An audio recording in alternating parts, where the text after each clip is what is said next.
Hi, and welcome to my YouTube channel, Retirement After Heart Transplant. In case you're new here, my name is Alan. Purpose of my channel is just to share information about my experiences before, during, and after heart transplant, and particularly with emphasis now on being retired. I'm still kind of building up to getting to living in retirement, and got a lot of things I want to talk about, but there were some things I wanted to get said earlier.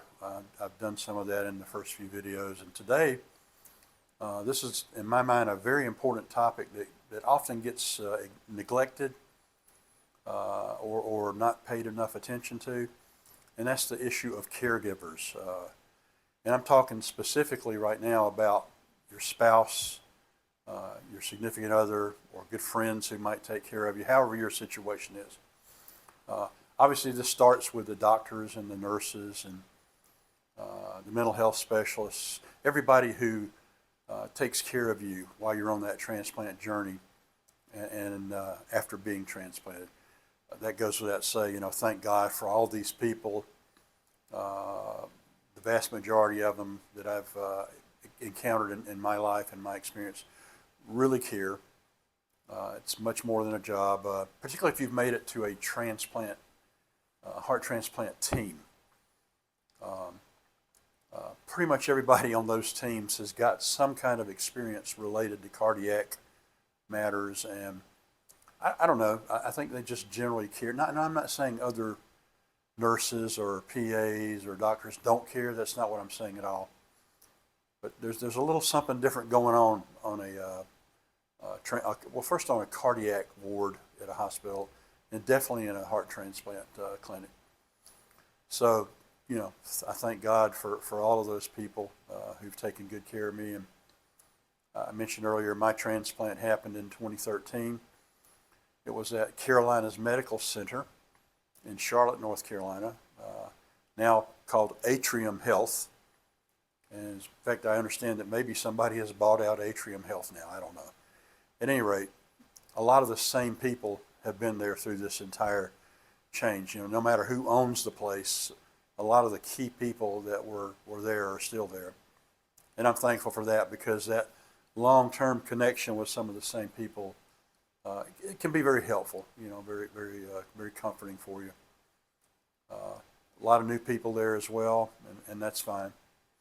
Anyway, so, I'm very thankful for those caregivers. But what I mainly wanted to talk about today was, in my case, it's my wife, Catherine. We got married in 1978. Oh, don't tell her I stumbled over that. We got married at that time, and we will have been together for 50 years this year in 2026. We've been married this year in July for 48 years. But we were in a exclusive relationship for a couple of years prior to getting married. She has had to live through, be a part of, and deal with all of my health issues, and I'm just so thankful that she's been there for me, and that this didn't run her off, and none of that.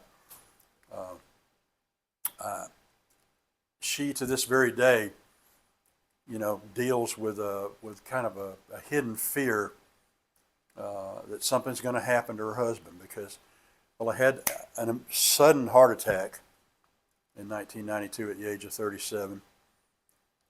That was a big one.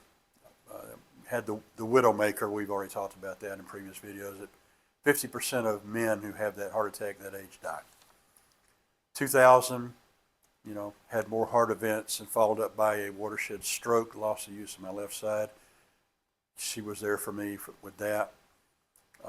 Obviously, later in about 2011, when I got into extreme heart failure, couldn't really work anymore, was put on the heart transplant list, she was there. So she takes such good care of me all the time. She looks out for me. And, not that she wants it particularly, but it's like that it never gets talked about how much, of an impact what has happened to me or to any person going through what I'm going through, how much of an impact that has on your spouse or your significant other, whatever you like to say. It has a tremendous impact if they really care for you and love you, and my wife does. And, she's a caregiver anyway. She's a lifelong teacher, elementary school. She's retired now, but lifelong teacher, and really loved and cared for children all along, all her life, which I believe made her a great teacher. I think if that's your passion, you're going to do far better at it, and that would apply to any kind of career, I suppose. So Catherine is sort of she's a built-in caregiver. I guess she's kind of born that way with those leanings. And, I don't know, we've been together so long, I don't remember everything that brought us together, attracted me to her, whatever, but certainly being a caregiver had something to do with it. My mother was a caregiver, a lifelong nurse, caregiver in other ways, took care of people back in the early 60s, mid-60s, late 60s.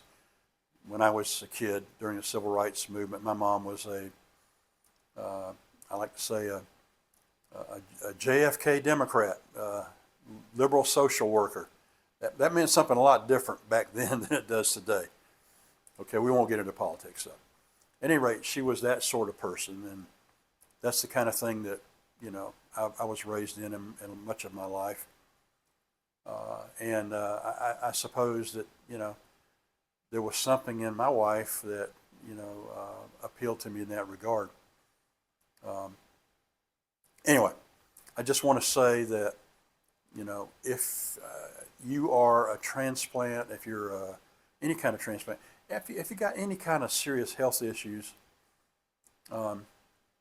be sure to thank, to remember, to cherish what the caregiver or caregivers in your life, are bringing to the table. Because without them, you wouldn't make it, or you wouldn't do nearly as well. And so, I'm, I guess, officially thanking my wife, Catherine, or Kathy, for those that have known us for a long time.